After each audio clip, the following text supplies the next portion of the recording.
નમસ્કાર વિદ્યાર્થી મિત્રો, ફરી પાછા મળ્યા છીએ મેથ્સ મેજિક બાય દિલીપ ઈરડાની અંદર. આજે આપણે વાત કરવાની છે આપણું જે ચાલી રહેલું ચેપ્ટર છે સરેરાશ, તેના વિશે. આપણે સરેરાશનો જે બેઝિક કન્સેપ્ટ છે એ બેઝિક કન્સેપ્ટનો એક સ્પેશિયલ પહેલો લેક્ચર બનાવેલો હતો.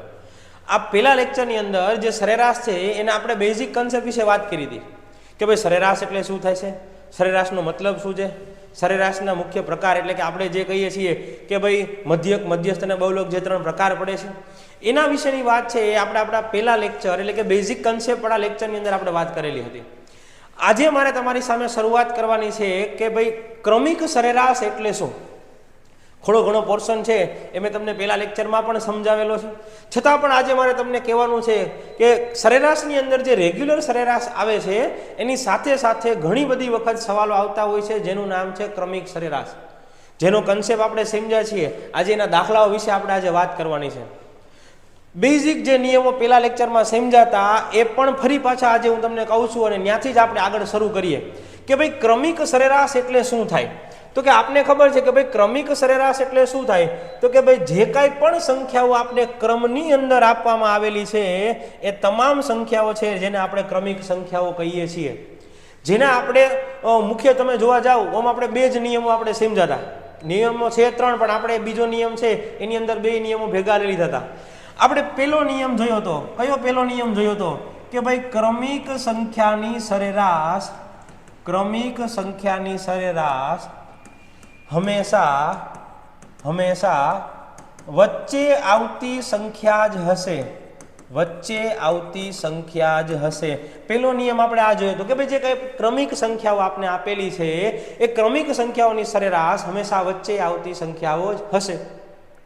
જેના આધારે જે સંખ્યાઓ છે એના બે ભાગ પાડશે, એક છે અડધી છે ડાબી બાજુ રહેશે અને અડધી સંખ્યાઓ છે જમણી બાજુ રહેશે. અને ખાસ કરીને આપણે બીજો નિયમ જે આપણે જોયો હતો કે ભાઈ પ્રથમ અને આખરી સંખ્યાની સરેરાશ આધારે તમામ ક્રમિક સંખ્યાઓની સરેરાશ આપણે મેળવી શકશું.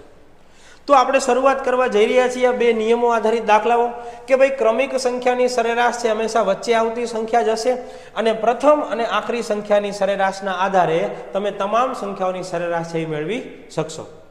શરૂ કરીએ આપણો પહેલો દાખલો. પરીક્ષામાં કઈ રીતે આપણે દાખલો આવશે એના વિશે પણ આપણે જોતા જશું. બેઝિક એકદમ સરસ મજાનો આપણો દાખલો છે કે ભાઈ 5 ક્રમિક સંખ્યાની સરેરાશ છે એ જોવા જાવ તો 75 છે. શું કીધું છે મને કે 5 ક્રમિક સંખ્યા છે એની સરેરાશ છે 75 છે. તો એ ક્રમિક સંખ્યાઓ શોધો. સવાલ ઘણો બધો હોઈ શકે છે કે ભાઈ જે સંખ્યાઓ છે એમાં પ્રથમ અને આખરી સંખ્યાનો સરવાળો શું થાય, પ્રથમ અને બીજી સંખ્યાનો સરવાળો શું થાય, બીજી અને ચોથી સંખ્યા છે એનો ગુણાકાર શું થાય. સવાલો આવા આવી શકે છે, પણ આપણા માટે મેઇન સવાલ એ છે કે આપણે એ જોવાનું છે કે ભાઈ ક્રમિક સંખ્યાઓ કઈ કઈ છે. હવે તમે જુઓ કે ભાઈ 5 ક્રમિક સંખ્યાની સરેરાશ 75 છે. ઘણી બધી વખત આપણે જો બુકની મેથડ જોવા જઈએ ને તો બુકની મેથડની અંદર લખેલું હોય કે ધારો કે 5 સંખ્યાઓ છે એમાંથી એક x છે, બીજી છે એ x+1 છે. હવે આપણે જે આ પ્રથા છે આપણે આ પ્રથાનો ઉપયોગ કરવાનો નથી. આપણે એકદમ સરસ મજાની વસ્તુ સમજ્યા છીએ કે ભાઈ મને એવું કીધું છે કે ભાઈ 5 ક્રમિક સંખ્યાઓ છે, ચલો 1 2 3 4 અને 5 સંખ્યાઓ હું અહીંયા લઉં છું. આ 5 ક્રમિક સંખ્યાની સરેરાશ 75 છે. જો આપણો પહેલો નિયમ જોવા જઈએ તો આપણે વાત કરીએ કે ભાઈ ક્રમિક સંખ્યાની સરેરાશ હંમેશા વચ્ચે આવતી સંખ્યા જ હશે. તો હું સીધું કહી શકું છું કે આ 5 સંખ્યામાં જે 75 છે એ તો ક્યાં આવશે, બધાની વચ્ચે. એટલે આપણી જે સરેરાશ છે એ કેવી થઈ જશે કે આપણી સરેરાશ છે એ 75 થઈ જશે. હવે જોવા જાઓ કે ભાઈ જો આ જે છે એ 75 છે તો બીજા બે કયા હશે, તો હું બીજા બે કહી દઉં કે આ 75 હોય તો આ 74 હશે અને આ 73 હશે, આ તો કે આ 76 હશે અને આ 77 હશે. કંઈ પણ વસ્તુ ધાર્યા વગર મને સીધી જે મારી સંખ્યાઓ છે મારી સંખ્યાઓ મને મળી ગઈ. ક્યાંય મારે અહીંયા x ધારવા જવાની જરૂર રહેતી નથી. આ 5 સંખ્યાઓ મળી ગઈ. હવે મને ભલે પૂછાય પહેલી સંખ્યા અને છેલ્લી સંખ્યાનો સરવાળો શું થશે, પહેલી સંખ્યા અને બીજી સંખ્યાનો ગુણાકાર શું થશે, એને મને જે સવાલ પૂછો છે એ પૂછી લે. પણ મારા માટે મેઇન કામનું કે આ સંખ્યાઓ કઈ હશે તો હું સરળતાથી કહી શકીશ કે આ 5 સંખ્યાઓ છે એ 73 74 75 76 ને 77 હશે. કારણ શું? નિયમ નંબર પહેલો, ક્રમિક સંખ્યાની સરેરાશ હંમેશા વચ્ચે આવતી સંખ્યા જ હશે. તો વચ્ચે આવતી સંખ્યા છે તો વચ્ચે લખી નાખીએ. જે બાજુની છે એ બધી આપણે સંખ્યાઓ અડધી છે એ ડાબી બાજુ ને અડધી છે એ જમણી બાજુ લખી શકશું. એકદમ સરળ વસ્તુ છે. આવો જ બીજો દાખલો જોઈ લઈએ એટલે આપણે બીજા દાખલાનો જવાબ પણ આ જ રીતે આપી દઈશું. બહુ સહેલું છે. આવો દાખલો પરીક્ષામાં પૂછાય તો સમજી લેવાનું કે આપણો એક બોનસ માર્ક છે. શું છે બીજો દાખલો? તો કે ભાઈ બીજા દાખલામાં કીધું છે કે 7 ક્રમિક સંખ્યાની સરેરાશ 277 છે. જોજો હવે ચાલો 5 ને 7 લખવું. 1 2 3 4 5 6 ને 7. આ 7 છે એમાં સરેરાશ કેટલી છે? તો કે સરેરાશ 277 છે. તો બીજી કઈ હોઈ શકે છે? તો કે મને ખબર છે ભાઈ બીજી કઈ હોય, કાંઈ વાંધો નહીં. બીજી આ બાજુ હશે 276 275 274 બરાબર. અહીંયા 278 279 ને 280. 77 છે એ વચ્ચે લખીશ તો બાકીની 3 છે આ બાજુ આવશે અને બાકીની 3 છે આ બાજુ આવવાની છે. એટલે આ થઈ જાય 76, આ 75, આ 74, આ 78, આ 79 ને આ 80. સંખ્યાઓ મને મળી ગઈ. પછી મને સવાલ જે પૂછવો એ સવાલ મને પૂછી શકે છે. બહુ એટલે બહુ જોવા જાવ તો બહુ સરળ વસ્તુઓ છે. પરીક્ષામાં પૂછાય, આપણા માટે ઘણો ફાયદાકારક સવાલ છે. આગળ વધીએ, જોઈએ હજી એક આવો દાખલો. પછી કંઈક એની અંદર પણ જે કાંઈ પણ ચેન્જીસ આવવાના છે એ પણ આપણે લેતા જઈએ. શું છે અહીંયા? તો કે અહીંયા મને એવું કીધેલું છે કે 7 ક્રમિક, હવે શબ્દ સાંભળજો, કેવી સંખ્યા છે? એકી સંખ્યા. ઓકે, મેં 7 લીખી. ચલો 1 2 3 4 5 6 ને 7. આ 7 ક્રમિક સંખ્યા જેની સરેરાશ 31 છે. સરેરાશ ક્યાં લખી નાખીશ? તો કે સરેરાશ છે હું વચ્ચે જ લખવાનું છે. ચાલો હવે વિદ્યાર્થી શું કરશે? એ ખાલી આવું વાંચશે. 7 ક્રમિક સંખ્યાની સરેરાશ 31 છે એ સીધું લખવા માંડશે. અહીંયા 30 ના, અહીંયા 30 આવશે નહીં. સંખ્યાઓ લેવાની છે, વાત સાચી, પણ કેવી લેવાની છે? તો કે મારે લેવાની છે. કેવી? તો કે મારે એકી સંખ્યા લેવાની છે. એટલે અહીંયા જોવા જાવ તો અહીંયા 30 નહીં લખાય. શું થશે મિત્રો? અહીંયા 30 નહીં લખાય. અહીંયા લખાશે, પણ કેવી લખાશે? તો કે 29 લખાશે. અહીંયા લખાશે, શું લખાશે?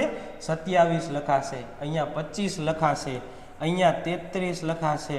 અહીંયા 35 લખાશે અને અહીંયા 37 લખાશે. બસ આટલી સરળ વસ્તુઓ છે.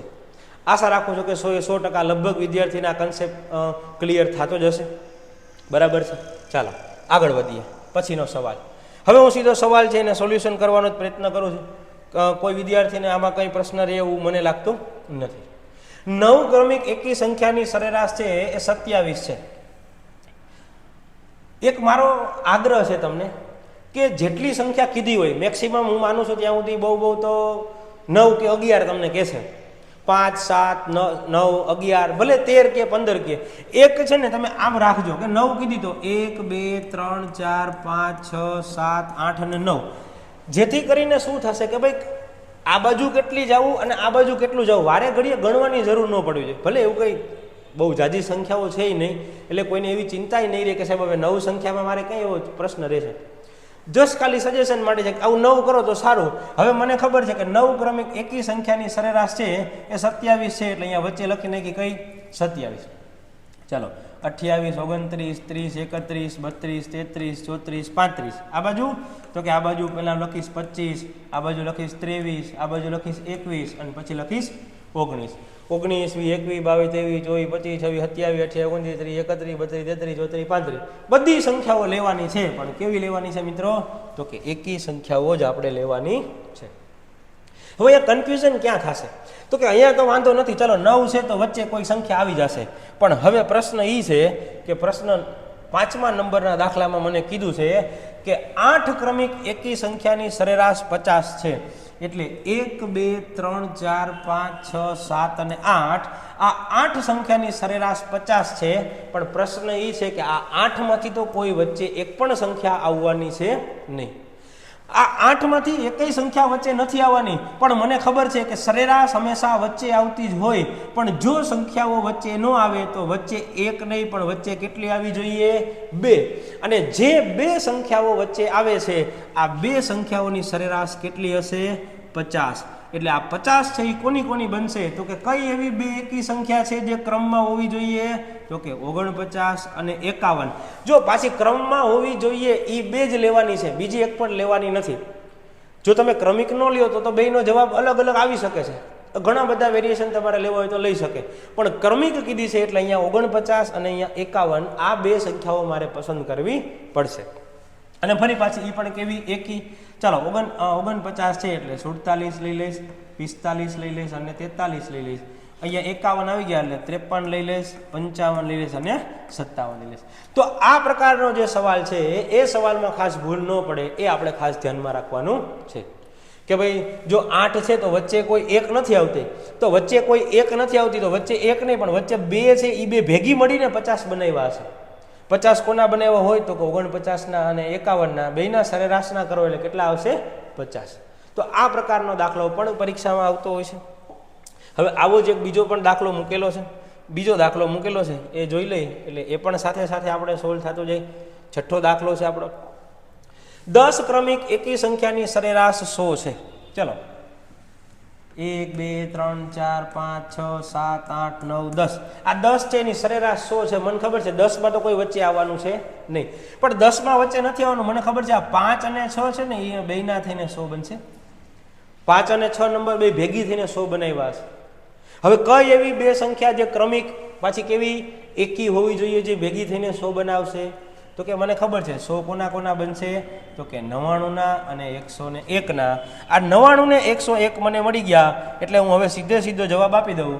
આ 101 2 3 4 5 6 7 8 અને 9, આ બાજુ 99 પછી 97 પછી 95 પછી 93 અને પછી 91.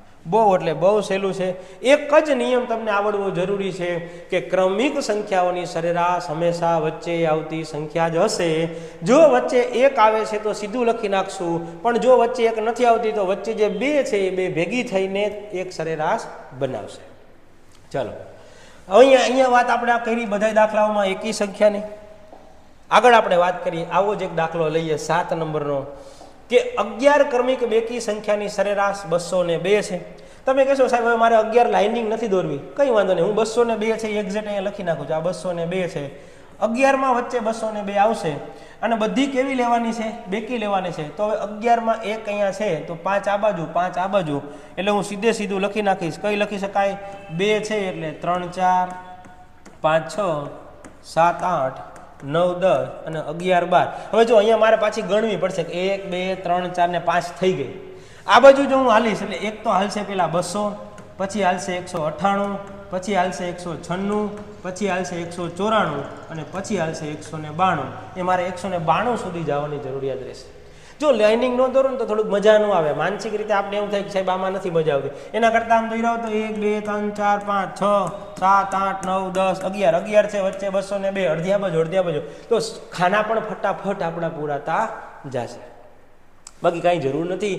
તમે આ રીતે મેં જે અહીંયા પહેલાં કર્યું એ રીતે પણ તમે કરી શકો છો. અહીંયા આપણે એક જે બેકી સંખ્યામાં 11 ક્રમો આપેલા હતા જેમાં કોઈ એક વચ્ચે સંખ્યા મળી જાય એના વિશે વાત કરી. આવો જ દાખલો બેકી સંખ્યાનો એક આપણે લીધેલો છે જેમાં આપણે 12 સંખ્યાઓ લીધી છે. હવે 12 લીધી છે એટલે તમને મને ખબર છે કે સાહેબ 12 ખાના દોરું. જો હું આવું કરું કે 1 2 3 4 5 6 7 8 9 10 11 ને 12. હવે 12માં વચ્ચે કોઈ નથી આવવાનું એટલે કે 3 ને 3 6 છે, તો એનો મતલબ એવો કે 6 અને 7 છે આ બે સંખ્યાઓ વચ્ચે આપણી આવવાની છે. તો 999 કોના બનશે? તો 999 કઈ એવી બે ક્રમિક સંખ્યાઓ છે કે જે બે ક્રમિક સંખ્યાઓ જોડાય અને પછી 999 બનાવવાના છે. તો મને ખ્યાલ આવી જાય કે ભાઈ જે 999 છે એ 999ની જગ્યાએ હું એક 998 અને એક મારા 1000 આ બંને સંખ્યાઓ ભેગી મળી અને પછી મારી જે આ 999 સરેરાશ બનાવવાના છે. ચલો 12 છે, 2 અહીંયા લખાઈ ગઈ છે, 5 આ બાજુ 5 પેલી બાજુ, 1000 છે એટલે 1002 1004 1006 1008 અને 1000 ને 10 છે ને આમ લખાયો 1000 ને 10. પછી આવી રીતે લાઈનસર આયલું જવાનું આવી રીતે આમ કરીને કરી નાખતા ને 1000 ને 10. મજા જ એવા રાખશે, મજાકની વાત છે, કોઈ આવી ભૂલ તો નથી કરવાના. પણ એ કે સાહેબે કીધું કે 1008 પછી 1000 ને 10 જીકી દીધું, 1000 પૂરા 10. આ બાજુ 998 એટલે 996 994 992 990 અને 988. ઘણી બધી વખત એવાય સવાલ પૂછાયેલા છે કે ભાઈ 12 ક્રમિક બેકી સંખ્યાની સરેરાશ 999 છે તો સૌથી નાની સંખ્યા કઈ હશે? 988. સૌથી મોટી સંખ્યા કઈ હશે? એટલે આમ ઓપ્શન હોય 1010, 1010.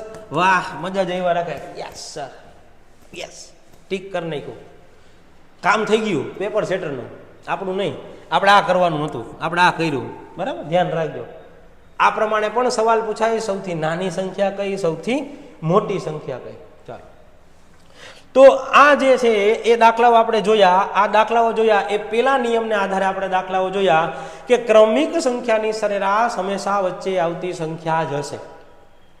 હજી આ જ નિયમને લઈને આપણે ચાલવાનું છે, પણ થોડુંક એવું આંટીવાળું મેં સવાલ પૂછ્યો છે કે જો એ સવાલ પૂછાય તો વિદ્યાર્થી ઘણી બધી વખત થોડીક પણ કન્ફ્યુઝન અનુભવે છે. દાખલા નંબર જુઓ 12. દાખલા નંબર 9મો મને શું કીધું છે તો કે મને સવાલ એવો પૂછેલો છે કે ભાઈ 5 ક્રમિક સંખ્યાની સરેરાશ n છે. ઓહો સાહેબ, 2 હોય, 5 હોય, 10 હોય, 20 હોય, 50 હોય, ગમે એટલે આંકડો લઈ લ્યો એનો વાંધો નથી. આ n છે ને ત્યાં આપણું થોડું કન્ફ્યુઝન થઈ ગયું.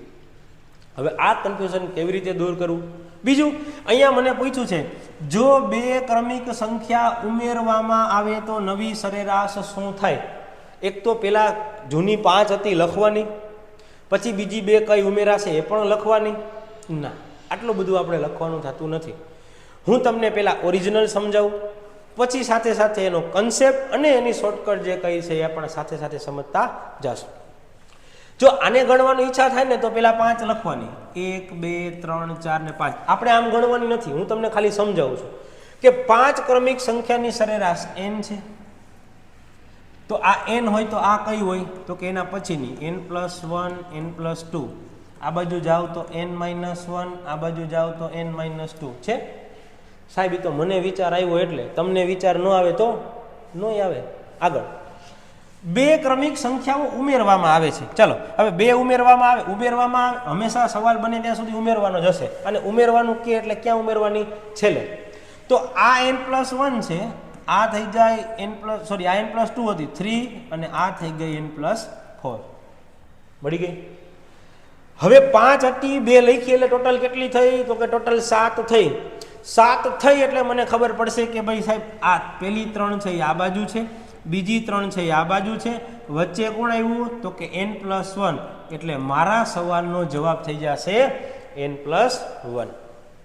આ મેં ઓરિજિનલ રીત તમને સમજાવી. હવે આ શું કામ ન કરાય એ સમજાવું. અહીંયા મેં તમને કીધું કે સરેરાશ n છે, નો પ્રોબ્લેમ, પણ મેં તમને અહીંયા 5 કીધી. હમણાં હું લખું અહીંયા કે ચલો અહીંયા 50 છે તો લખશો 50? n 1 2 3 4 5 6 7 નથી લખવાની. બીજું મેં તમને કીધું કે 2 ઉમેરવામાં આવે, હું એમ કહું ચલો 200 ઉમેરવામાં આવે છે તો શું કરશો? સાહેબ આવું થોડુંક પરીક્ષામાં પૂછે, આવું પૂછાય. હવે એનું રીઝન શું છે ને એ હું તમને સમજાવું. કારણ મારે તમને એને આ n આવ્યો ને એમાં ન મજા આવી. હવે ઓરિજિનલ સંખ્યાઓ લો એટલે જો તમને એનો કન્સેપ્ટ સમજાશે. એટલે એક આઈ લખી લેજો, કારણ કે આ આપણો ઓરિજિનલ કન્સેપ્ટ વાળી રીત છે. હવે જો હું તમને સમજાવું છું, માની લ્યો કે મેં 5 સંખ્યા લખી 8 9 10 11 અને 12. આની સરેરાશ શું હતી તો કે સાહેબ આની સરેરાશ છે ને 10 હતી. મેં 2 સંખ્યાઓ ઉમેરી. કઈ 2 ઉમેરી તો કે સાહેબ આ 12 હતી એટલે 13 અને 14 થઈ ગઈ. એટલે આ 3 આ બાજુ આવી ગઈ, આ 3 આ બાજુ આવી ગઈ. હવે મારી સરેરાશ કેટલી થઈ ગઈ તો કે 11. પેલા કેટલી હતી તો કે 10. હવે કેટલી થઈ ગઈ તો કે 11. સરેરાશમાં શું ફેર થયો તો કે 1 નો. મેં સંખ્યાઓ કેટલી ઉમેરી તો કે 2. મેં સંખ્યાઓ 2 ઉમેરી, સરેરાશમાં 1 નો ફેરફાર થયો. હાલો આગળ 18 19 20 21 અને આ 22. આ 5 લખી, આ 5 ની સરેરાશ કેટલી થઈ ગઈ તો કે 20 થઈ ગઈ. હવે હું બીજી 4 સંખ્યાઓ ઉમેરું છું. એટલે 5 હતી ને બીજી 4 ઉમેરું. 4 ઉમેરું એટલે 22 તો હતી જ, એટલે થઈ ગઈ પાછી 23 24 25 અને 26. આ 4 મેં નવી ઉમેરી. તો હવે 5 હતી ને 4 9 થઈ ગઈ, તો 9 થઈ ગઈ એટલે પહેલી 4 આ બાજુ, છેલ્લી 4 આ બાજુ. હવે સરેરાશ કેટલી થઈ ગઈ? તો કે હવે સરેરાશ 22 થઈ ગઈ. 20 હતી ને 22 થઈ ગઈ એટલે કેટલો ફેરફાર થયો? તો કે 2 નો ફેરફાર થયો. મેં સંખ્યા કેટલી ઉમેરી હતી? તો કે મેં સંખ્યા 4 ઉમેરી હતી.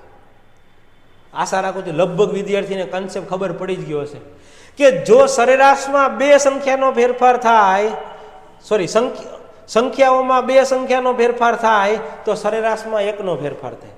સંખ્યાઓમાં 4 સંખ્યાનો ફેરફાર થાય તો સરેરાશમાં 2 નો ફેરફાર થાય. એટલે અહીંયાથી ખબર પડી ગઈ કે જો ક્રમિક સંખ્યાઓમાં જેટલો ફેરફાર કરવામાં આવે, જો ક્રમિક સંખ્યાઓમાં જેટલો ફેરફાર કરવામાં આવે તેનાથી અડધો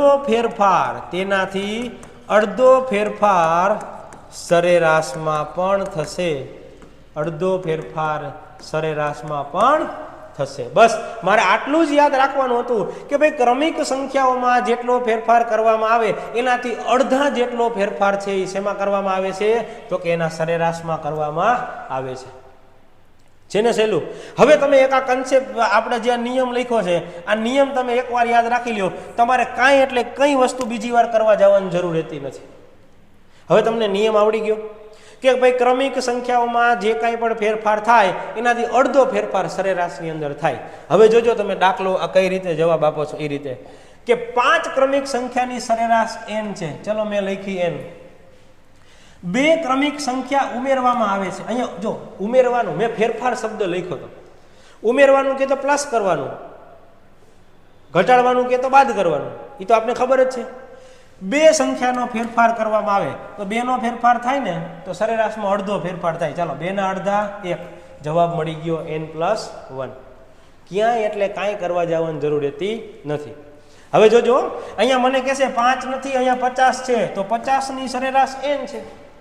મને કહેશે કે અહીંયા 200 ક્રમિક સંખ્યાઓ ઉમેરવામાં આવે છે, 200 ઉમેરવામાં આવે એટલે ફેરફાર કેટલાનો થાય? તો કે 100 નો. જવાબ મળી ગયો n+100. અહીંયા આગળ કેટલી છે ઈ અને અહીંયા કેટલી ઉમેરવામાં છે, આ કેટલી ઉમેરવામાં આવે એના અડધા કરી નાખો એટલે મારા સવાલનો જવાબ પૂરો.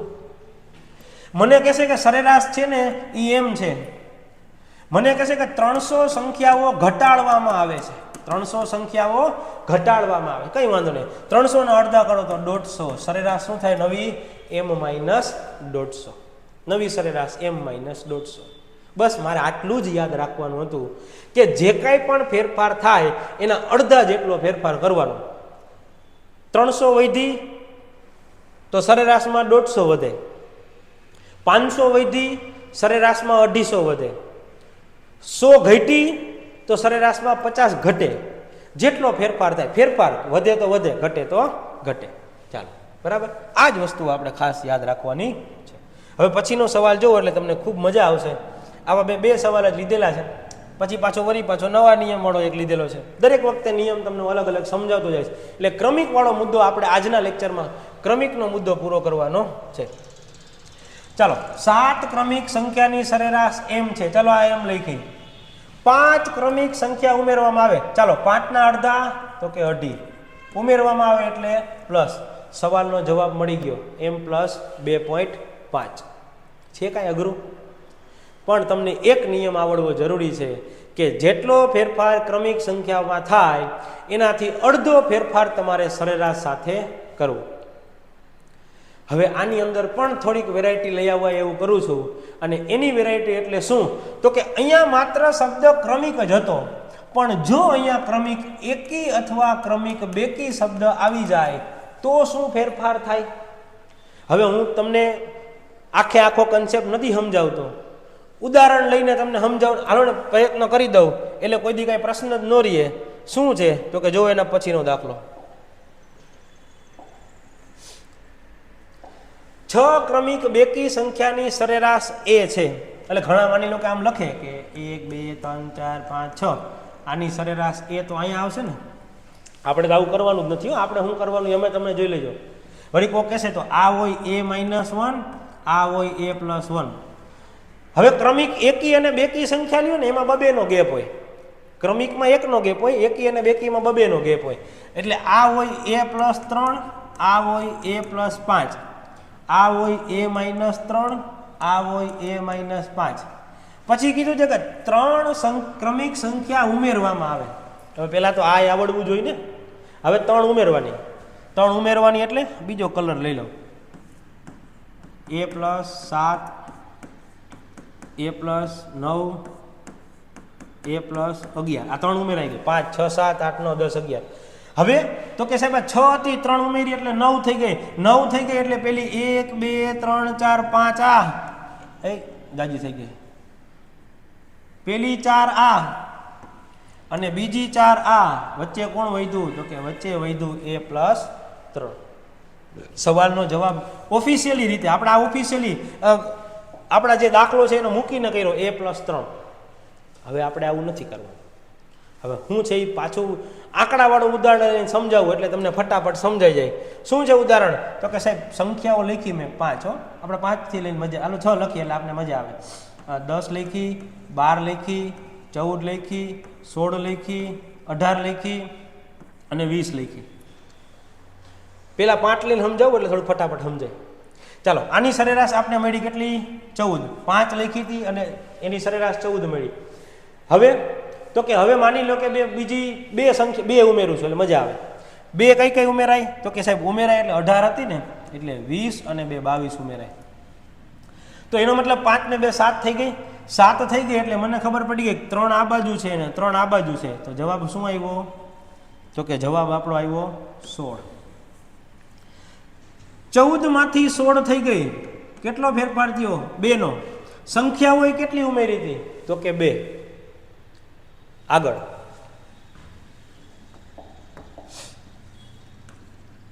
28, 29, 30, 31, 32, 33, 34, 35, 36. આ 5 લખી હતી. આ 5 ની સરેરાશ માની લો કે આપણે લખી 32. હવે હું બીજી 4 ઉમેરું છું. 36 લખી, 37, 38, 39, 40, 41, 42, 43, 44. કેટલી ઉમેરી? 4. 5 ને 4 9 થઈ ગઈ. 9 થઈ ગઈ એટલે એનો મતલબ એવો કે ભાઈ પેલી 4 આ અને છેલ્લી 4 આ. હવે જવાબ આપણો કેટલો આવ્યો? તો કે 36. પેલા હતું 32, હવે થઈ ગયું 36. કેટલી ઉમેરી? તો કે 4. સંખ્યા હોય કેટલી ઉમેરી? તો કે 4. જવાબમાં કેટલો ફેરફાર આવ્યો? તો કે 4. હવે મેં અહીંયા બેકી આંકડા લીધા છે. એકી આંકડા લેવાની કઈ જરૂર છે નહીં. તમને નિયમ ખબર પડી ગઈ કે જો ક્રમિક, હવે ક્રમિક એકી અથવા બેકી સંખ્યા હોય, ક્રમિક એકી અથવા બેકી સંખ્યામાં જેટલો ફેરફાર કરવામાં આવે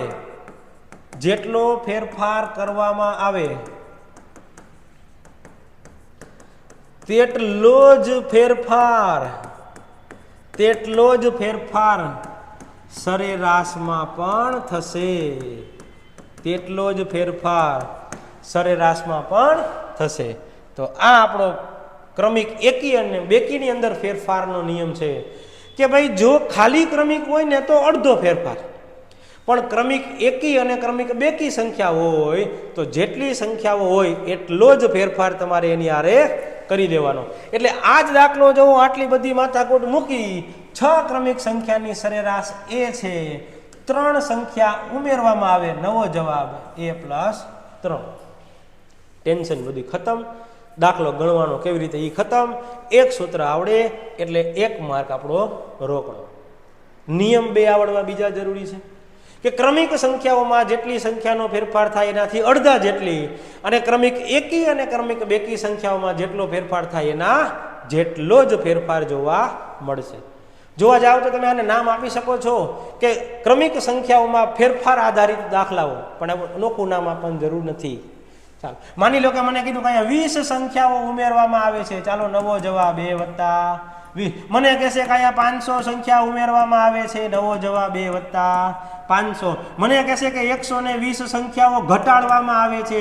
નવો જવાબ a-120. જે કાંઈ પણ છે સીધે સીધું તમારે ફેરફાર કરી દેવાનો. ચાલો એક સવાલનો જવાબ તમારે મને આપવાનો છે કોમેન્ટમાં. હું કાંઈ નહીં કહું, પણ મને આશા છે કે તમે મને આ સવાલનો જવાબ હોમવર્કમાં, એટલે કે આપણા માટે હોમવર્કમાં, એટલે કર્યા પછી જવાબ તમારે શેમાં આપવાનો? મને કોમેન્ટમાં. કે 9 ક્રમિક એકી સંખ્યાની સરેરાશ પી છે. જો 12 ક્રમિક એકી સંખ્યા ઉમેરવામાં આવે તો નવી સરેરાશ. જવાબ તમારે આપવાનો છે કોમેન્ટમાં. શું જવાબ છે એ તમારે ખાસ જોવાનું છે, મને કહેવાનું છે. વધીએ આગળ.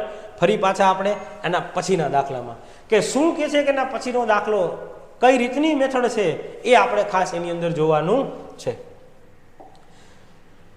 દાખલો સામે આવે ત્યાં જ તમને એની મેથડ ખબર પડી જવી જોઈએ કે ભાઈ મને કીધું છે કે 40 છે, 43 છે, 46 છે. દાખલો સામે આવ્યો ડેશ ડેશ ડેશ 320 છે. તો આ શું છે સાહેબ? તો કે નિયમ નંબર આપણો જે હતો બીજો. શું છે આપણો બીજો નિયમ?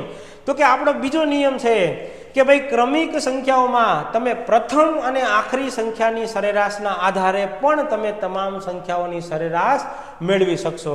હવે પ્રશ્ન એ છે કે આ બધી ક્રમિક છે કે નહીં, એ તો મારે જોવી પડશે ને. તો કે હાલો જોઈ લ્યો. 40 ને 3 43, 43 ને 3 46, 46 ને 3 49. એટલે કે જે સંખ્યાઓ છે એ તમામ સંખ્યાઓ વચ્ચેનો તફાવત સરખો હોય એ તમામ સંખ્યાઓ. તો કેવી સંખ્યાઓ છે? તો કે ક્રમિક સંખ્યાઓ છે. તો કે તો એનો નિયમ શું છે? તો કે એનો નિયમ છે કે પહેલી સંખ્યા અને છેલ્લી સંખ્યાની સરેરાશ કરો, એટલે કે 40 + 320 ભાગ્યા 2 કરો, એટલે તમને આ તમામ સંખ્યાઓની સરેરાશ મળી જશે. ચાલો 320 અને 40 એટલે 360, 360 ભાગ્યા 2 કરો એટલે થઈ જશે 180. જો તમારે સરવાળો કરીને ન ભાગવા હોય તો પેલા ભાગીને સરવાળો કરી શકશો. ઘણા આમ કરશે 40 ભાગ્યા 2 એટલે 20 થાય, પ્લસ 320 ભાગ્યા 2 એટલે 160 થાય. 160 અને 20 કરો તો પણ કેટલા થઈ જશે? 180. પ્રથમ અને આખરી સંખ્યાનો સરવાળો ભાગ્યા 2. ક્લિયર છે મિત્રો? સરળ વસ્તુઓ છે. લગભગ કોઈ વિદ્યાર્થીને આની અંદર કન્ફ્યુઝન થતું નથી. કન્ફ્યુઝન થાય કેવી રીતે? તો કે જો હમણાં હું કહું નાનકડું, કે એમાંય બહુ મોટું કન્ફ્યુઝન થાય એવું કંઈ છે જ નહીં. કયું કન્ફ્યુઝન? તો કે અહીંયા દાખલો મારી સામે આવ્યો 51 57 63 69 ડેશ ડેશ ડેશ 135 ની સરેરાશ શું થાય? એટલે પહેલાં મેં જોયું કે 51 ને 6 57, 57 ને 6 63. ઓકે, હવે પહેલી અને છેલ્લીની સરેરાશ એટલે વિચારતા હોય 51 + 135 ભાગ્યા 2 સરવાળો કેમ કરવો એ કન્ફ્યુઝન થાય. કાંઈ વાંધો નહીં. 5 ને 1 6, 5 ને 3 8, 1 ના 1 186 ભાગ્યા 2 એટલે કેટલા થઈ ગયા તમારા? 3. મને નથી લાગતું કે લગભગ આવી મેથડમાં કોઈ વિદ્યાર્થીને કન્ફ્યુઝન હોય. સરળ વસ્તુઓ છે. માત્ર બેઝિક નિયમ છે કે પહેલી ને છેલ્લી પણ બધી વચ્ચેની સંખ્યાઓ છે એ પાછી ક્રમમાં હોવી જરૂરી છે. આવો જ એક દાખલો હું તો ગણું જ છું, પણ મારા ગણવાની સાથે સાથે તમે જો ગણશો તો મને પણ થોડીક મજા આવશે. અને એના પછીનો દાખલો કે દાખલા નંબર 15 એ તમારા માટે છે. આ સવાલનો જવાબ પણ તમારે મને કોમેન્ટમાં આપવાનો છે કે ભાઈ 35 41 48 ડેશ ડેશ ડેશ 77 ની સરેરાશ શું થશે? બહુ સરળ વસ્તુ છે. હવે આ જે ક્રમિક સંખ્યાઓમાં આ પ્રથમ અને આખરી છે એમાં પણ થોડુંક વેરિએશન, એમાં પણ થોડુંક કંઈક નવું અને એમાં પણ કંઈક નવું. એટલે દાખલા નંબર 16 જે આપણી સામે રજૂ થાય છે કે 15ના પ્રથમ 13 ગુણાંકની સરેરાશ શું થશે? ઘણા વિદ્યાર્થીઓ કહેશે કે સાહેબ અહીંયા દાખલો મારી સામે આવ્યો, મેથડ બદલી ગઈ. પણ હું ના પાડું છું, ના, મેથડ નથી બદલી. તો ઘણા કહેશે કે કંઈ વાંધો નહીં, આ તો બહુ હેલું કહેવાય કે ભાઈ 15ના પ્રથમ 13 ગુણાંક મંડો લખવા 15 એકા 15, 15 દુ 30, 15 તેરી 45 ડેશ ડેશ ડેશ ડેશ છેલ્લે આયલા જાવ 15 ગુણ્યા 13 સુધી. બહુ હેલું. આમ કરો ભાઈબંધ, મેં અહીંયા 13નો ગુણાંક 15નો 13 સુધી કીધો. હવે માની લો કે હું એમ કહી દઉં કે 131 સુધી, તો શું તમે ઘડીઓ બોલવા જાશો? તો કે ના, આપણે અહીંયા ક્યાંય આખો ઘડીઓ બોલવાનો થતો નથી. હા, એક વાતનું મને ખ્યાલ છે કે ભાઈ હું ગમે ત્યારે બોલીશ એમાં વચ્ચે મારે કોના વડે ગુણવા પડશે? તો કે ભાઈ 15 વડે ગુણવા પડશે, એ પાકું છે. હવે હું 15ને 1 વડે 2 વડે 3 વડે 4 વડે, જવાબ તો 15 વડે ગુણાયેલો જ આવશે. તો ભાઈ હું આખું પહેલેથી ગુણવાની જરૂર નથી. મને ખબર છે કે સાહેબ 1 2 3 4 ડેશ ડેશ ડેશ ડેશ ક્યાં સુધી ગુણવાનું છે 13 સુધી અને 13 સુધી ગુણવાનું છે તો 1 થી લઈને 13 માં વચ્ચે કોણ આવશે તો કે 1 + 13 ભાગ્યા 2 એટલે 14 ભાગ્યા 2 એટલે 7 અને સવાલનો જવાબ છે 7 × 15 એટલે 15 + 105 બસ મેઇન કામ એક જ છે કે કેટલા ગુણાંક લેવાના છે એ આપણે ખાસ જોવાનું છે તો 15 ના પ્રથમ 13 ગુણાંક લેવાના છે તો 1 થી લઈને 13 માં વચ્ચે કોણ આવશે તો કે 7 હવે સીધો 7 વડે ગુણી દો નથી મારે 1 કરો છો તો આવું જ આવશે ને 15 × 15 15 × 2 = 30 15 × 3 = 45 15 × 4 = 60 15 × 5 = 75 15 × 6 = 90 15 + 7 = 105 ક્યાં ગુણવા જવાનો કઈ પ્રશ્ન જ રહ્યો ભાઈ હા ધ્યાન શું રાખવાનું એક ઈ કહી દો કોના ગુણાંક લેવાના અને કેટલા ગુણાંક લેવાના એમાં ભૂલ ન પડે આ દાખલામાં હતું 15 ના પ્રથમ 13 ગુણાંક વિદ્યાર્થી ઉતાવળમાં આવું કરી નાખે 13 ના પ્રથમ 15 ગુણાંક 1 2 3 4 ડેશ ડેશ ડેશ 15 સુધી જશે પછી કહેશે 15 ને 1 16 16 ભાગ્યા 2 એટલે 8 8 × 13 એટલે 13 × 8 104 જવાબ આવે 105 ગોટાળે ચડી ગયું કોના અને કેટલા ગુણાંક લેવાના ઈ ભૂલ એક ન પડે ઈ આપણે ખાસ જાણવું જરૂરી છે જેના લેવાના હોય ને એને ઘડીક સાઈડમાં જવા દેવાનું કેટલા લેવાના હોય ને ઈ ધ્યાન રાખવાનું બેઠું મગજમાં એટલે આપણે એમ થાય કે ઓહો જવાબ તો મારે આવી ગયો પણ 104 સાચો 105 અને તમને ખબર છે કે ઓપ્શન આવવા જોઈએ 103 104 105 106 પછી આપણે કહેતા યસ સર આપણો જવાબ સાચો આપણે કીધું એમ કામ થઈ ગયું કોનું પેપર સેટરનું કે ભાઈ તું ગયો હાલો ભલે ગયો હું આ નહીં હું 105 ટીક કરીને આવવાનો છું આવો જ બીજો 7 ના પ્રથમ 25 ગુણાંક જેના છે ને એને પેલા સાઈડમાં જવા દો 25 ગુણાંક લેવાના છે કઈ વાંધો નહીં 25 લ્યો એટલે 1 2 3 4 ક્યાં સુધી જવા દઉં 25 25 ને 1 26 26 ભાગ્યા 2 એટલે 13 અને હવે કરી નાખો 13 × 7 ક્લિયર છે સહેલું બે મગજમાં કોઈને કાંઈ ડાઉટ મને નથી લાગતું કે લગભગ કોઈ વિદ્યાર્થીઓને આમાં પ્રશ્ન હોય જો મેથડ જોવા જાવ ને તો આપણે એમ લાગશે કે અલગ પ્રકારની છે પણ મેથડ કઈ છે તો કે જે કાંઈ પણ આપણે પ્રથમ ગુણાંક પસંદ કરવાના છે એ પ્રથમ ગુણાંક આધારે જ આપણે લેવા જવાના છે ક્લિયર મિત્રો કોઈને કાંઈ વાંધો છે આશા રાખું છું કે લગભગ જે પ્રથમ અને આખરી જે છે એની સરેરાશ અને એમાં પણ કોઈના ગુણાંક લેવાના છે એમાં કોઈને કંઈ પ્રશ્ન રહેતો નથી ચાલો પછીનો જોઈ લઈ આવો જ નાનકડો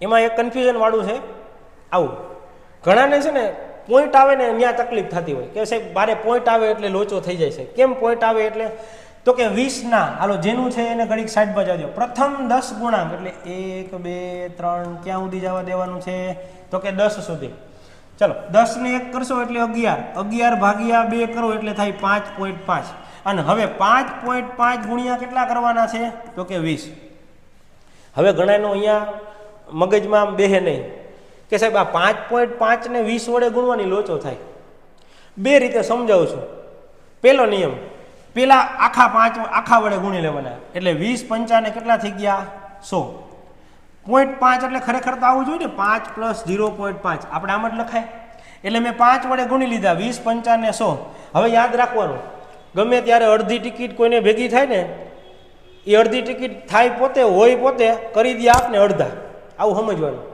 કે કોઈ અડધું ટિકિટ આપને ભેગું થયું તો સમજી લેવાનું કે આપને અડધા કરી દે એટલે આ અડધી ટિકિટને આ 20 ભેગા થયા ને એટલે એના અડધા કેટલા કરી દઈએ 10 બસ આ અડધી ટિકિટ કોઈ જીવનમાં ભેગી થવી જોઈએ નહીં ભેગી થાય તો આપણે અડધા કરી દઈએ એટલે એ ભેગી થાય તો આપણે અહીંયાથી વયું જવાનું 100 + 10 એટલે જવાબ આવી ગયો 110 આમ પણ કરી શકો છો કોઈ એમ કહેશે કે સાહેબ આમ મારે નથી કરવું તો આમ નથી કરવું તો આ જ દાખલો ચાલો હું તમને બીજી રીતે કહી શકું કે ભાઈ 20 ના પ્રથમ 10 ગુણાંક માની લો કે મારે લેવાના છે તો ઘણા આવું કહેશે કે ચાલો 20 × 20 અને છેલ્લે 20 દાણ 200 પણ અહીંયા છેલ્લે કોઈ એવી સંખ્યા હોય ને કે 10 15 20 25 તો વાંધો નથી પણ આવું જ્યારે 17 18 23 37 આવી હોય ને ત્યારે ગુણાકાર કરવાનો નહીં ત્યારે જે આપણે રેગ્યુલર મેથડ કરીએ છીએ એનો જ ઉપયોગ કરવાનો અહીંયા કરી શકો છો 220 ભાગ્યા 2 એટલે 110 પણ યાદ શું રાખવાનું કે ભાઈ આંકડાઓ કેવા છે ને એને પસંદ કરવાના મેં તમને કીધું એમ 10 20 હોય તો તમે પેલા છેલ્લે ગુણી શકો છો. 10 20 હોય તો વાંધો નથી, પણ 13 આવે, 17 આવે, 23 આવે, 37 આવે, 39 આવે. હવે ત્યાં ગુણવાનું કીધું હોય ને તો એ ગુણાકાર, એક તો મારા જેવા અમુકને ગુણાકાર એ સાઈડમાં કરવા જવાનું તેવું હોય, એમાં ખાસ કન્ફ્યુઝન ન થાય એ ધ્યાન રાખજો. ચાલો, તો હવે હું ગણું ને તમે ન ગણો એવું તો કોઈ બને ને. ભેગું હજી એક હોમવર્કમાં તમને હોમવર્ક નથી, પ્રેક્ટિસ, તમને ખબર પડે ફાવે છે કે નથી ફાવતું. ઓકે, અડધો વિડીયો જોઈ લીધો, કાંઈ વાંધો, મને આવડી ગયું, પણ આને પોઝ કરી દો. શું જવાબ આવે છે કોમેન્ટ ન કરો તો કાંઈ વાંધો નહીં, પણ તમને આવડે છે કે નહીં ખાસ જોજો. ક્લિયર મિત્રો? 30ના પ્રથમ 30 ગુણાંકની સરેરાશ શું થશે એ આપણે ખાસ જોવાનું છે. બરાબર મિત્રો? બેસી ગયું મગજમાં? અહીંયા આપણે જે પેલા બેઝિક 2 નિયમો હતા. નિયમ નંબર 1, ક્રમિક સંખ્યાની જે સરેરાશ છે હંમેશા વચ્ચે આવતી સંખ્યા જ હશે, અને પ્રથમ અને આખરી સંખ્યાની સરેરાશના આધારે તમામ સંખ્યાઓની સરેરાશ મેળવી શકાશે. આ 2 નિયમ આધારિત કન્સેપ્ટ આપણે અહીંયા પૂરા કરીએ છીએ. કંઈક નવું જે દેખાવમાં લાગે સરળ છે, પણ સરળ, પણ જો તમને એનો નિયમ ખબર હોય તો. એટલે ફરી પાછો અહીંયા એવો નિયમ લઈને આવ્યો છું જેમાં મોજ જ એવા રાખે. દાખલો જોવો એટલે પહેલાં તો વિદ્યાર્થીને એમ થાય લખી જ નાખું, થોડીક વાર અહીંયા બગડો ભૂલી જાઓ, થોડીક વાર. અને આવું પૂછ્યું મેં, પ્રથમ 9 એકી સંખ્યાની સરેરાશ શોધો. શું પૂછ્યું સવાલમાં? પ્રથમ 9 એકી સંખ્યાની સરેરાશ શોધો. એટલે વિદ્યાર્થી થઈ જશે, ચાલો 1 3 5 7 9 11 13 15 17 થઈ ગઈ ને? 9 થઈ ગઈ. આ 9 લખી, જવાબ શું આવ્યો જોવો તો કે 1 2 3 4 આ બાજુ, 1 2 3 4 આ બાજુ. પ્રથમ 9 લખી તો એનો જવાબ શું આવ્યો? 9. પ્રથમ 5 લખો, ઘણા એમ ને સાહેબ નાનેથી સમજાવો. 1 3 5 7 9 આ પ્રથમ 5 એકી સંખ્યા છે. પ્રથમ 5 લીધી તો જવાબ શું આવ્યો? 5. પ્રથમ 9 લીધી તો જવાબ શું આવ્યો? 9. પ્રથમ ગમે એટલી એકી સંખ્યા લ્યો, એનો જવાબ હંમેશા એ સંખ્યા પોતે જ આવશે. આ બોનસ પોઈન્ટ છે. પ્રથમ 29 એકી સંખ્યાની સરેરાશ શું આવે? તો કે પ્રથમ 29 એકી સંખ્યાની સરેરાશ, એકી સંખ્યા પ્રથમ જેટલી હોય એ જે આંકડો છે એ જ થઈ ગયો મારા સવાલનો જવાબ. છે બોનસ? પણ બોનસ આટલા પૂરતું નથી. અહીંયા એકી સંખ્યા શબ્દ છે ને એની હારે મને કાંઈ વાંધો નથી. જુઓ પછીનો દાખલો, સાહેબ એ શબ્દો જો મને ન આવડે ને તો મારા મગજના દ્વારો તમામ ખુલી જાય. અને એ તમામ મગજના દ્વારો એટલે તો કે નવો શબ્દ અહીંયા આવ્યો, અયુગ્મ. શું સમજવું જરૂરી છે? તો કે એકી સંખ્યા અને બેકી સંખ્યા, આ જે સંખ્યાઓ છે ને એના બીજા નામો તમને આવડવા જરૂરી છે. તો એકી સંખ્યાને કહેવામાં આવે છે અયુગ્મ સંખ્યા, અને બેકી સંખ્યાને કહેવામાં આવે છે યુગ્મ સંખ્યા. એકી સંખ્યાને કહેવામાં આવે છે વિષમ સંખ્યા, અને બેકી સંખ્યાને કહેવામાં આવે છે સમ સંખ્યા. તમને એકી સંખ્યાનો નિયમ આવડે છે કે ભાઈ પ્રથમ અમુક એકી સંખ્યાની સરેરાશ હંમેશા એ સંખ્યા પોતે જ થશે. હમણાં હું તમને નિયમ અહીંયા લખી દઈશ, એટલે જેથી કરીને તમને એકી સંખ્યાનો અને બેકી સંખ્યાનો બંનેનો નિયમ તમને બુકમાં લખી શકાય તો સમજવો સરળ પડે. કે ભાઈ પ્રથમ અમુક એકી સંખ્યાની સરેરાશ એ સંખ્યા પોતે જ થશે, પણ એકીની જગ્યાએ શબ્દ કયો વાપરો છે એને? તો કે એકી સંખ્યાની જગ્યાએ એને શબ્દ વાપરો છે અયુગ્મ સંખ્યા. વિદ્યાર્થી કહેશે નિયમ તો આવડે છે, પણ આ અયુગ્મ એટલે શું? હવે ખબર પડી ગઈ કે અયુગ્મ એટલે કેવી કહેવાય? એકી. અને પ્રથમ 50 અયુગ્મ સંખ્યાની સરેરાશ, સવાલનો જવાબ પણ હંમેશા કેટલો આવશે? 50. પ્રથમ ગમે એટલી એકી સંખ્યા લઈ લ્યો, જેટલી સંખ્યા લ્યો એની સરેરાશ જેટલી સંખ્યા લ્યો એ સંખ્યા પોતે જ થઈ જાય. પણ એ કોના માટે છે? તો કે એ છે માત્ર એકી માટે.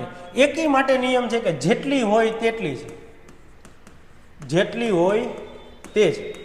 ચાલો, એટલે એ સાથે સાથે જવાબ મને લખતો જાઉં. એકી સંખ્યાનો નિયમ, એકી એટલે અયુગ્મ, અયુગ્મ એટલે વિષમ, વિષમનો જવાબ જેટલી હોય એટલી જ. એટલે અહીંયા 50 છે તો જવાબ આવી ગયો 50. પણ હવે હું તમને બેકી સંખ્યાનો કન્સેપ્ટ સમજાવું છું. દાખલા તરીકે હું 5 સંખ્યા લખું છું, 2 4 6 8 અને 10. પ્રથમ 5 બેકી લખી, 5 બેકી લખી, એનો જવાબ શું આવ્યો? તો કે 6. એટલે એનો મતલબ એવો આવ્યો કે લખી 5, જવાબ 5 + 1 આવ્યો. ચાલો હું 7 લખું છું. 2 4 6 8 10 12 અને 14. મેં કેટલી લખી? 7 લખી. આ 7 લખી તો આનો જવાબ કેટલો આવ્યો? તો કે આ 7 લખી એટલે એનો જવાબ કેટલો આવ્યો? 8. એટલે 7 લખી તો 7 + 1. એટલે બેકી સંખ્યાનો એવો નિયમ છે કે જેટલી સંખ્યાઓ તમે લખો છો એના કરતાં પ્લસ શું કરવાનું? 1. એટલે એકીનો નિયમ જેટલી હોય એ જ, અને બેકીનો નિયમ જેટલી હોય તેમાં +1. શું છે બેકીનો નિયમ? તો કે જેટલી હોય તેમાં +1. ખાસ નિયમ એકી એટલે અયુગ્મ, અયુગ્મ બીજું નામ વિષમ, અને એનો જવાબ જેટલી હોય એટલી. અને બેકી, બેકીને કહેવાય યુગ્મ, યુગ્મ એટલે સમ, એનો જવાબ જેટલી હોય એમાં +1. ઓકે, હવે એકીના દાખલા તો આપણે કર્યા. હવે 2 દાખલા તમને બેકી સંખ્યાના કરાવી દઉં એટલે આપણું આ ક્રમિક પ્રથમ વાળાનું કાર્યક્રમ આપણે પૂરું કરી કે પ્રથમ 39 બેકી સંખ્યાની સરેરાશ. ચાલો બેકી છે, બેકી સંખ્યા 39, જવાબ 39 + 1 એટલે જવાબ થઈ ગયો 40. આમાં મારે કાંઈ એટલે કાંઈ તમને કહેવા જેવું છે નહીં. બીજું હાલો પછીનો દાખલો છે. બેકી શબ્દ લખેલો છે ને એની સામે વાંધો નથી, વાંધો અહીંયા છે. પ્રથમ 45, પ્રથમ 45 લખ્યા, પણ કેવી? 45 સમ સંખ્યાઓ. એટલે હવે આવડવું જોઈએ. 45 સમ સંખ્યાઓ. સમ એટલે શું? તો કે સમ એટલે યુગ્મ, અને યુગ્મ એટલે પાછી બેકી. તો આ બેકી સંખ્યાઓ છે, તો બેકી સંખ્યાનો નિયમ 45 + 1 એટલે જવાબ આવશે 46. મારા માટે આજે આ છેલ્લા 4 દાખલા હતા એ ખૂબ મહત્વના છે. પ્રથમ એકી હોય તો જે હોય એ જ જવાબ, અને પ્રથમ બેકી હોય તો જેટલી છે એમાં +1. હવે આજનો છેલ્લો અને નાનકડો કેવો કન્સેપ્ટ, એક તમને કન્સેપ્ટ આવડે એટલે સરસ મજાના બધાય દાખલાઓ આવડે, અને એની સાથે જ આપણા ક્રમિકનું કામ પૂરું કરશું. પહેલાં સવાલ શું છે જુઓ. તો કે સવાલ એવો કીધેલો છે મને કે 10 સંખ્યાની સરેરાશ 12 છે. 10 સંખ્યાની સરેરાશ કેટલી છે? 12 છે. જો દરેક સંખ્યામાં 33 ઉમેરી દરેક સંખ્યાને 5 વડે ભાગવામાં આવે. હવે ક્રમિકનો નિયમ તમે અહીંયા ભૂલી જાઓ. આની સાથે તમારે બીજું એક હોય, દરેક સંખ્યામાં હું તમને એમ કહું ચાલો 5 વિદ્યાર્થી છે. આ 5 વિદ્યાર્થી છે ને એ 5 પાસે માની લો કે 50 રૂપિયા છે. હવે હું 5 ને 10 રૂપિયા આપું તો હવે 5 પાસે 60 રૂપિયા થઈ જશે. એટલે એક નિયમ, કયો નિયમ? જોજો, જે કોઈ ફેરફાર તમામ સંખ્યાઓ સાથે, જે કોઈ ફેરફાર તમામ સંખ્યાઓ સાથે કરવાનો હોય તો તે ફેરફાર સીધો જ સરેરાશ સાથે કરવો. તે ફેરફાર સીધો જ સરેરાશ સાથે કરવો. મારે કંઈ વિચારવાનું નહીં, મારે એક જ વસ્તુ વિચારવાનું કે મારે બધાયને કાંઈ દેવાનું છે. તો બધાય એટલે તો કે ભાઈ 5 જણા છે, હું એમ કહું કે એના બધાય 50 રૂપિયા છે, તો સરેરાશ તો એની 50 રૂપિયા થઈ ગઈ. તો બધાયને દેવાનું હોય એટલે એનો મતલબ સીધું સરેરાશને આપી દો એટલે આપણું કામ થઈ ગયું. તો આ જ દાખલાઓ જુઓ કે 10 સંખ્યાની સરેરાશ 12 છે. ચલો મેં લખી 12. દરેક સંખ્યામાં 33 ઉમેરો. હું દરેકમાં નથી ઉમેરતો, મેં સીધી કેમાં ઉમેરી દીધી? 12માં. 33 ને 12 કરો, 3 ને 2 5, 3 ને 1 4, કેટલા થઈ ગયા? 45. દરેક સંખ્યાને 5 વડે ભાગો. ચાલો 45 થઈ ગયા બધા પાસે. 45 ભાગ્યા 5 કરું એટલે સવાલનો જવાબ મળી ગયો કેટલો? 9. એક જ નિયમ, જે કાંઈ પણ ફેરફાર કરો એ હંમેશા તમામ સંખ્યાઓ સાથે કરવાનો હોય તો તમામની બદલે સીધો કોની સાથે કરવા જવાનું? સરેરાશ સાથે. સરસ મજાની વસ્તુ છે. હજી એક દાખલો કરીએ એટલે તમને આઈડિયા પણ આવી જશે અને કન્સેપ્ટ પણ ક્લિયર થઈ જશે કે 20 સંખ્યાનો મધ્યક 120 છે. દરેક સંખ્યામાંથી 5 બાદ કરો. હવે દરેક બાદ નથી કરવો આપણે, 120 - 5 એટલે કેટલા થઈ ગયા? તો કે 115. અને દરેક સંખ્યાને 5 વડે ભાગો. ચાલો 115 ભાગ્યા 5 કરો, શું થઈ જશે? તો કે 5 દુ ને 10 અને 5 તેરી ને 15. મારી નવી સરેરાશ કેટલી આવી જશે? 23. દરેકને આપવાનું છે એટલે દરેકને બદલે સીધું કોને પકડાઈ દેવાનું? સરેરાશ. છે સહેલું? મજા આવે છે? મગજમાં ઉતરી જાય છે? લગભગ આવો ઘણી બધી વખત પેપરમાં દાખલો પૂછાઈ ગયો છે. જોઈએ પછીનો એક દાખલો. 20 સંખ્યાનો મધ્યક 250 છે. દરેક સંખ્યાને 5 વડે ભાગી, હવે જોજો પાછું મજા આવે, દરેક સંખ્યાને 5 વડે ભાગી તો કઈ વાંધો નહીં સાહેબ, આ 250 છે, આ 250 ભાગ કરો એટલે ટોટલ કેટલા થઈ ગયા? 55 ને 25 એટલે 50. અને દરેક સંખ્યામાં 35 ઉમેરતા એટલે 50 છે ને 35 ઉમેરો એટલે સવાલનો જવાબ કેટલો મળી ગયો મને? 85. બસ. તો મિત્રો આ હતું આપણું ક્રમિક સરેરાશ. આશા રાખું છું કે જે કાંઈ પણ ક્રમિક સરેરાશ આધારિત દાખલાઓના કન્સેપ્ટ હતા એ તમામ કન્સેપ્ટ મેં તમને સમજાવ્યા છે. આ કન્સેપ્ટ તમને મગજની અંદર બેસી ગયા હશે. કારણ કે જે ક્રમિક સરેરાશના દાખલાઓ પૂછાય છે એ એટલા બધા ગણવા જવા જેવા હોતા નથી. માત્ર તમને નિયમ આવડે તો માત્ર તમે જોઈને એ સવાલનો જવાબ આપી શકતા હો છો. આ ક્રમિક સરેરાશ છે એનો ઉપયોગ આપણે રેગ્યુલર સરેરાશમાં પણ થતો હોય છે. તો આ જે વાત કરી છે તમામ ક્રમિક સરેરાશની વાત છે. મળીશું ફરી પાછા આપણા નવા લેક્ચરની અંદર. અને નવા લેક્ચરની અંદર જે આપણે રેગ્યુલર સરેરાશના દાખલા જોઈએ છીએ, આપેલી સંખ્યાઓનો સરવાળો કરીએ, ભાગ્યા આપેલી જે સંખ્યાઓ છે એવું કરીએ, એના વિશે આપણે વાત કરવાની છે. પણ એ પહેલાં ખાસ કહું છું કે પ્રથમ લેક્ચર જે બેઝિક કન્સેપ્ટનો છે એ જોવાનો બાકી હોય તો એ જોઈ લેજો.